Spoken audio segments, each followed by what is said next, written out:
Đúng không kia? Cái này nó quỷ đường thôi. Hả? Nó hiếp em nó quá.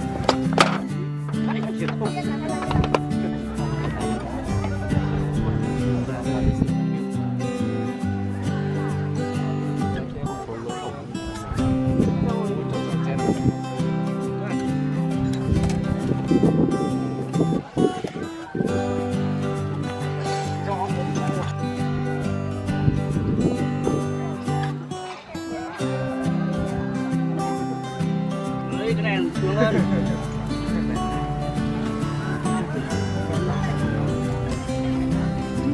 Con đồ thắng ăn một tí khác đi. Đồ thắng. mặt chân hao á, sapa. Bố lỏng nữa này, bố khác đúng không? Nè, trên cái đồ.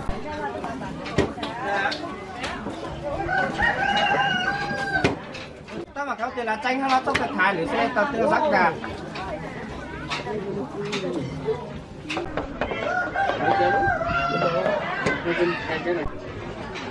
Chú ơi, chỉ hát chơi xem được không? Chứ thôi. Cắt, tại ăn xe. Bố cần lấy hết ăn nữa. Đây có đây nè.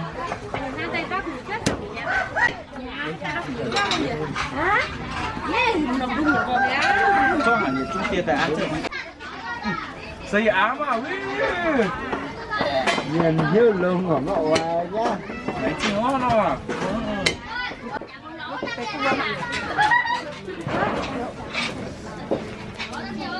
Đâu đâu.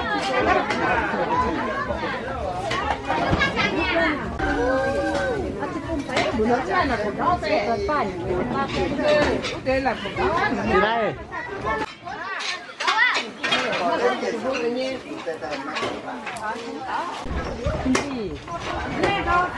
Này mà thế. Cái này phim muốn xem. Có căng. Igo. Yang có sang ở. Phim muốn á. Đúng là những hạt từng đại mình hay là vừa cùng chung một chung hạt chia đại chế tại chân trẻ hoài mà món con ta chỉ đã chẳng điều tạt đá nhưng phải cái gì chọn đây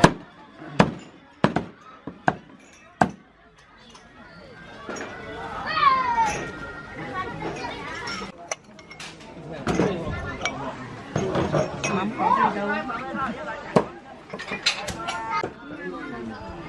Đây mai tương ớt tất cả các loại cây. xong đấy chứ là nó cũng như là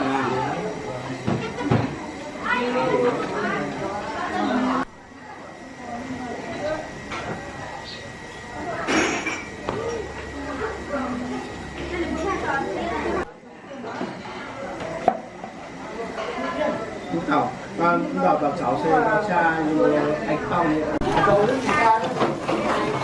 Mày đi nhà mình đi điểm tổng bò. Còn ta đây là bắt đầu những người chẳng có ra.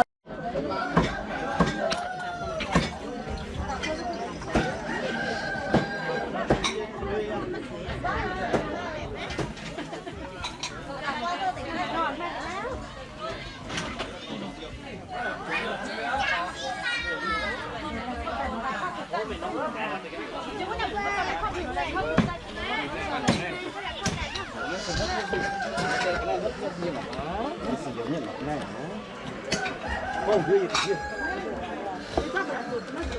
bảng đi qua dùng hạn cái bảng bắn hạ sẽ anh thấy đó mình đấy vẫn còn thừa 2 miếng thật à miếng không biết ăn yên sẽ phản lên mà là cái trên hai lớp còn nó mùi mùi để hệ của nó soạn tôi nó tiền của mình tôi nó tiền nó che mà không soát nó tiền mình nó tiền đấy giả như khó đưa đấy nó sẽ đây mình hạ rưỡi tớ ồ ý này bắn hạ rủi rủi mà nó bảo nó che đấy cần cứ rủi á tổng tổ nó che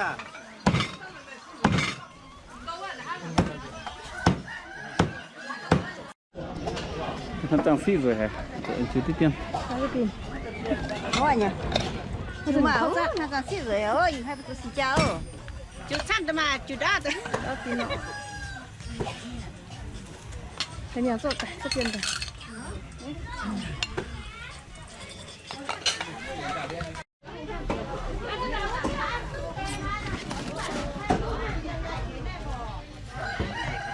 review cho đấy ạ review cho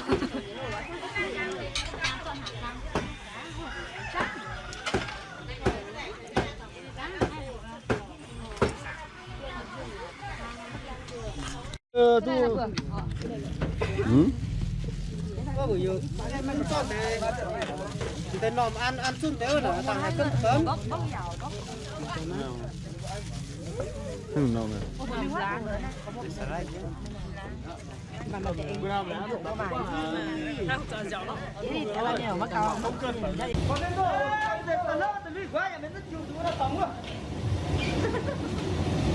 đi họp với chiều lui của quá có thể tòng hò à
này rất là có không tao chỉ có tao nhiều đâu dân chi xe nào đâu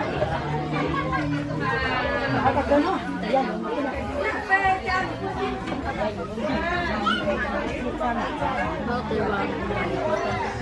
kênh Ghiền Mì Gõ để không bỏ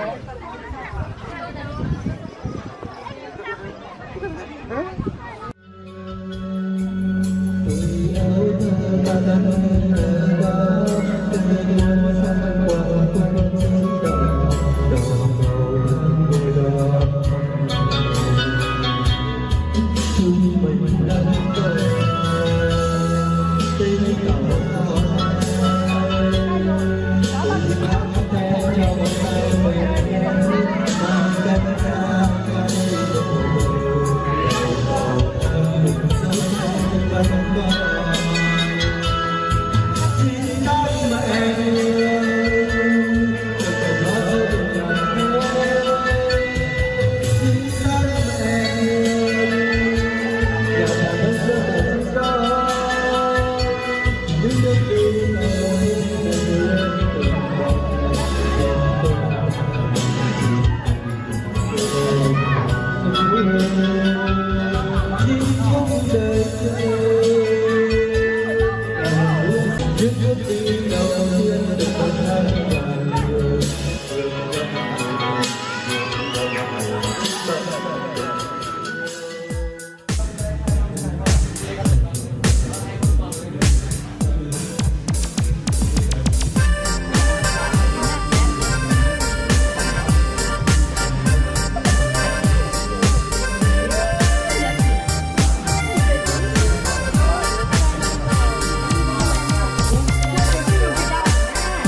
คุณขับเป็นบ้านต่อบ้านได้เดินเอาเข้ามา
别多那别的个。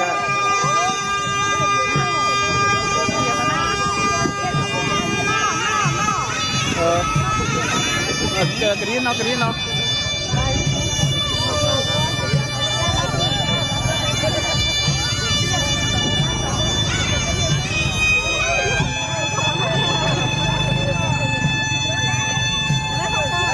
qua thôi à nè qua thảo thôi à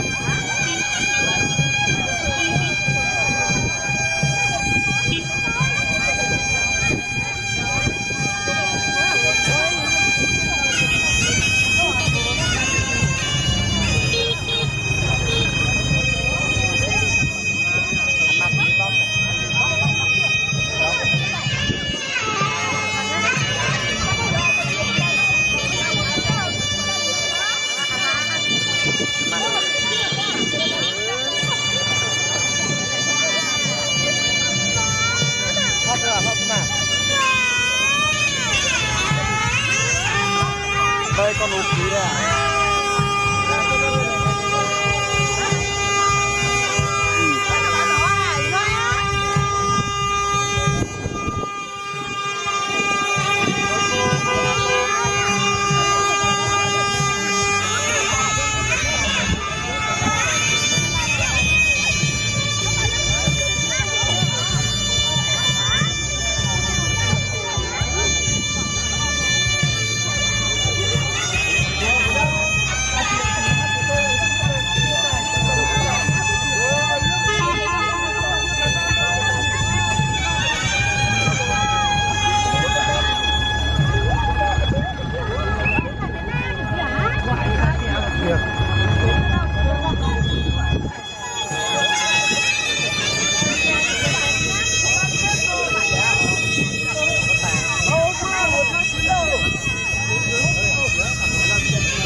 Ông nè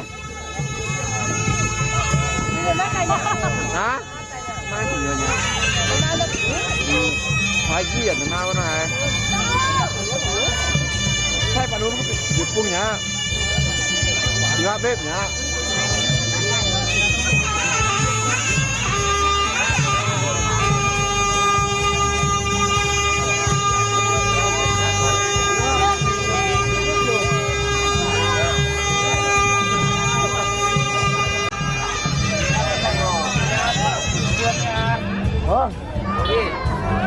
进来了。这两天买回来，这两清朝的天猫大便多的有一个讲究，所以铺油应该放到做好叫一大下面加入的，有这边的有好多的铺油的，也不要劳动者的，你注意到下面后卖，甚至嘛都卖水看到要走做过来不放在家，这么不过来到他俩那个有这边的水这个七三九九注意到下面就有的水些的是。chuẩn bị một lần nữa ban tổ chức lại tiếp tục thay lời cho một số vui vẻ thay mặt cho bên gia đình nhà gái tiếp tục chuyển lời và những người đến tập thể quý ông quý bà và đời thân yêu gần xa các cô dì chú bác các bạn nam thanh nữ tú chúng ta hãy cùng nhau mong trở về hôn trường với gia đình nhà gái để cùng nhau tổ đình chúc mừng chúc mừng hạnh phúc cho một số vui vẻ trong buổi tối ngày hôm nay trước theo thông báo bằng thứ 7 vâng theo đồng hồ của ban tổ chức thì 17 giờ 00 phút chúng ta đồng hành cho những chúc mừng để đảm bảo thời gian cho ban tổ chức tuyên bố về lễ hội cho một số vui vẻ ngày hôm nay. Vì vậy ban tổ chức kính mời toàn thể quý vị chúng ta cùng nhau thưởng trông và khởi trông in trên tổ quốc hướng về sân khấu của cô dồi chứa giải và hướng về phía gia đình nhà gái để chặt cho một chú người thật ưng ý để chờ đợi giây phút thật chân. Vâng, ban tổ chức tuyên bố buổi lễ vui cho cô dồi chứa giải trong buổi tối ngày hôm nay. Xin chào.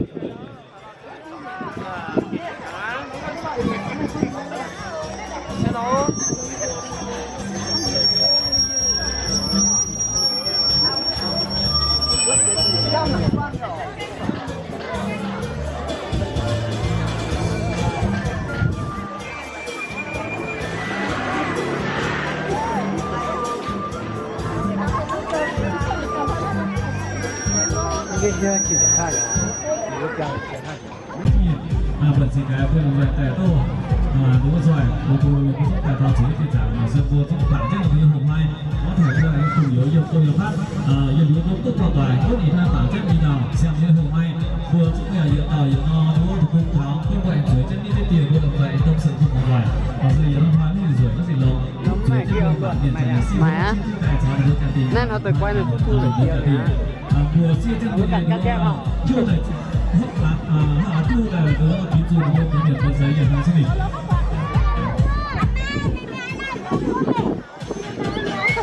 Đây là tự chấp.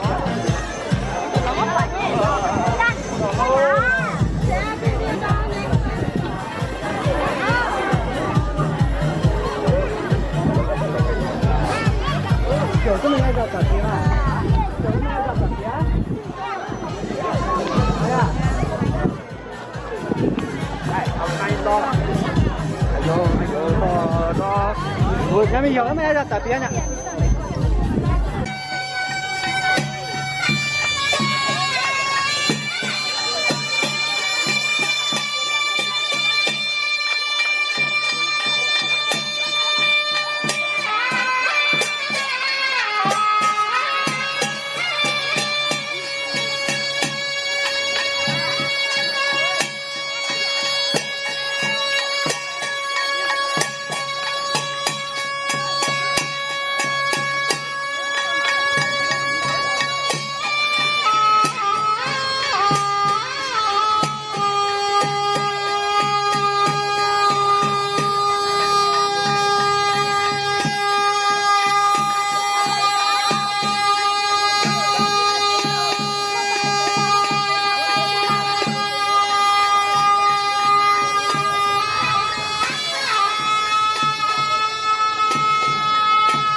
Thao giờ trên还没救。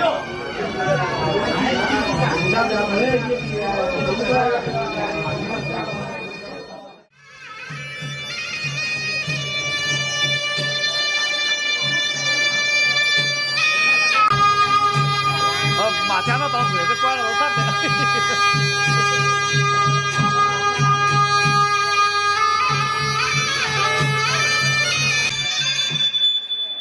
来自部分比赛，要不拿着一个是就家庭要太慢的，不是就来自过标准饭店不能在哎呀拿嘛拿做点样，或者丢拿就所以说还镜头会开播的，因为就我哋朋友过翻我不能在，他那时候可能比在老当嘴了，我哋不要当嘴，但跟注意到即后来老总家伙从头来了，不能在也老高做了，老是家伙是当做过，那他那年我们在能在有些短，不要老当嘴，拢在跟注意到上面。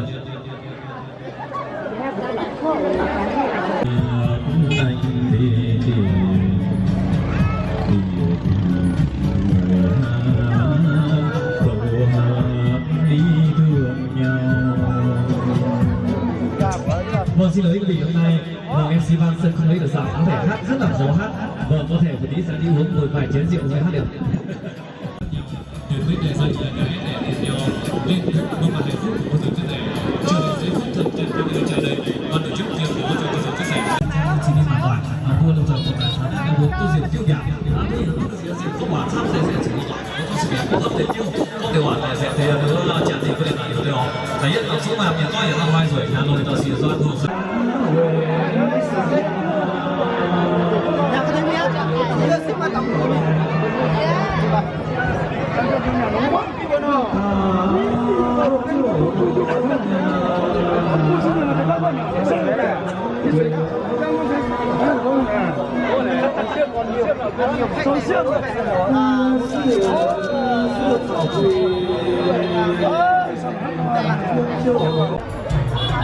Loạn mình.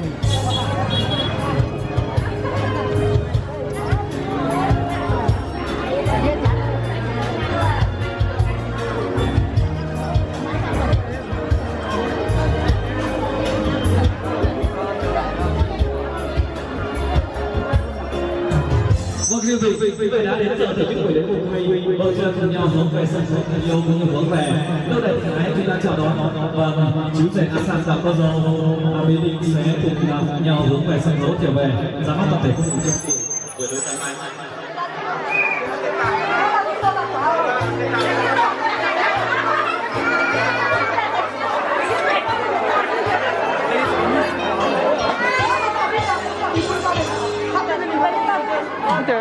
Tôi cái nào mà tôi biết rồi.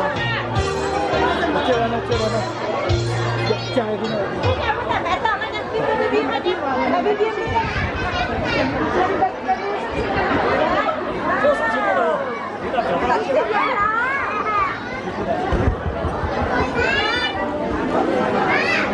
Như mà lý rõ là nó về thấy mà không. Hả? Lý rõ? Ha나 mình chỉ đâu. Vâng, một lần chân ký mời buổi chiều trong tràng vỗ tay trần đất để chào đón cô dâu chú rể và hai bên gia đình đã có mặt tại sân khấu của chúng ta. Vâng, chúng ta tiếp xin một tràng vỗ tay để chào đón những gương mặt đẹp nhất, xinh đẹp nhất trong buổi tối hôm nay ạ. Vỗ tay thật to ạ. Một thời gian vòng mong mỏi chờ đợi được sự diệu chính của bên gia đình nhà trai và nhà gái cũng như được sự ủng hộ nhiệt tình toàn thể của hàng Bắc gần xa các cô dì chú bác và được sự công nhận các chính quyền địa phương để tổ chức cho cô dâu chú rể lên bờ thành châu ngày hôm nay.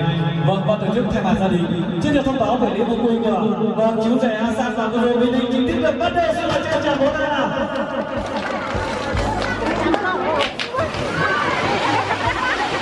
Vâng, xin cảm ơn quý vị nhiều đã có một cháu bóng hoa tung lên để chúc phúc cho cô dâu chú rể.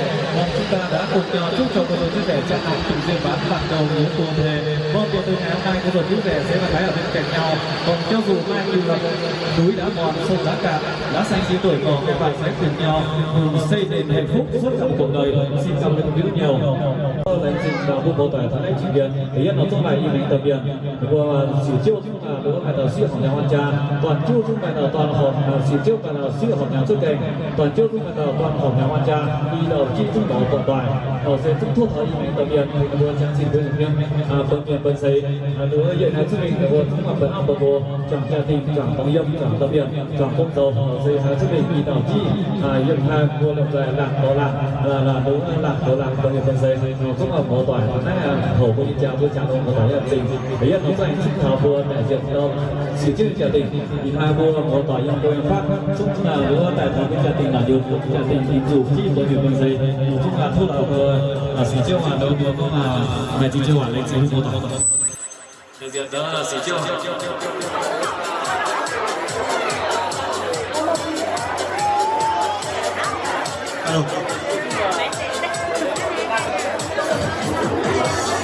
vậy rồi nói chung là sự chỉnh sẽ tạo điều kiện nó cũng buổi mưa là phun mưa tỏi nó sinh năm gần tàn nó tỏi sắp tàn là sự sắp sinh để mình có view à bây giờ giờ tạo điều kiện chúng nó sinh vinh dự tu thành bản này chỉ buổi cả mưa tỏi như vậy tại nhất chúng buổi ý vui đặc biệt bánh nấu cũng tu toàn là ý xíu liên quan chấm chất nó tỏi thì nói y mấy bệnh viện tổ chức cho lúa giáo dục con lúa có phòng ngừa bởi những mặt có sự vấn đề hai ba gia đình lấy gì em muốn gọi viện trẻ viện sĩ viện vốn viện thì nói là cái dòng chi trả y mấy bệnh viện viện trả nhưng ra cho mình hai ba gia đình đi vô thu hiện thì nó là hút hay là xin muốn tỏ ra chậm chưa làm phiền nghiêm là cô ghé cho mình ghé xin chúng tỏ ra hiện tại tại ủng hộ gia đình để đi tỏ chi trả ví dụ cái lá cho mình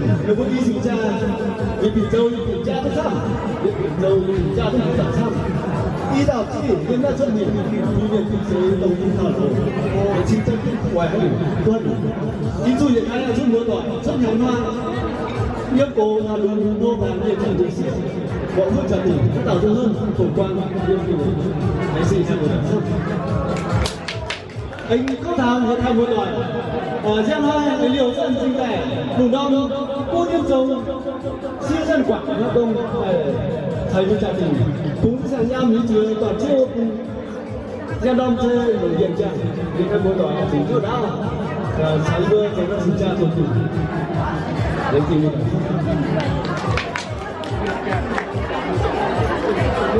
chúng mà đối với lần trước chúng mà lãnh trình thảo thì sử dụng đại diện sử dụng chúng mày đối với hòa lãnh trình thảo bộ đội nó sẽ phải trình bày qua thảo bộ đội lãnh trình những côi phát đại hội của những trang của chúng hay là thuộc của cả trình là bộ bản tiền men dẻo và tục hoàng tại vì như nó lãnh trình thảo bộ toàn châu thì hai đội cũng nào điều ta sử dụng trả tiền tiếp theo trong hai bộ anh là sử thảo bảng của bộ đội cùng với côi phát chuyển thế cùng sẽ nhằm rồi một toàn chức trả tiền còn sẽ cũng là đối với định toàn châu chủ tớ và châu này này có đúng tỷ tiết bộ tài tu bị hao ra long này xóa chất vừa cùng với sẽ nhằm rồi mình biết xin thảo bộ toàn châu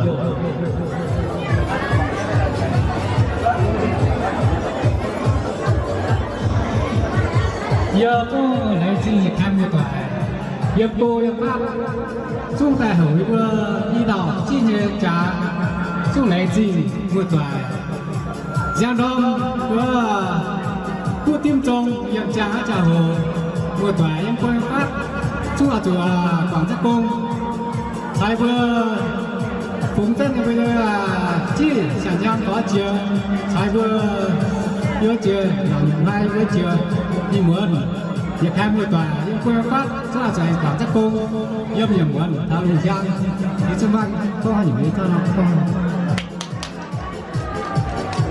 cho lãnh trình của toàn châu chúng là đối với bộ công hòa công tham sự bộ trắng là công chủ bộ trắng tham nó chúng là bộ bài cho chủ trắng lông là bộ sử châu sáu toàn châu đều hòa thể hiện sẽ phải tạo sự cúng ra chủ bản bộ toại sáu châu cùng để đối là nào nhột anh bài toàn quan cha cho chủ bài bộ toại thì khác giải quan quốc gia nó sẽ bộ toại tháng này nó bộ chúng quảng không vào chỗ tháng này sẽ bộ tất là khu của nhiều quảng của cha đó mình sản bộ phụng sẽ nhằm nhiều chiếu toàn châu bộ nó sẽ lấy gì nó sẽ chúng là đối tiếng bố nó sẽ chúng toàn sẽ chính thảo bùi mình trả tiền sáu xem nhiều của mình của tăng tiêu tài kỳ số đồng thời bộ toại bài khác tháng này đối thảo bộ là để trả tiền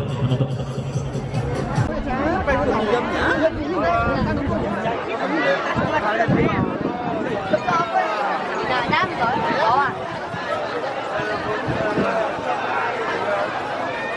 anh nói nè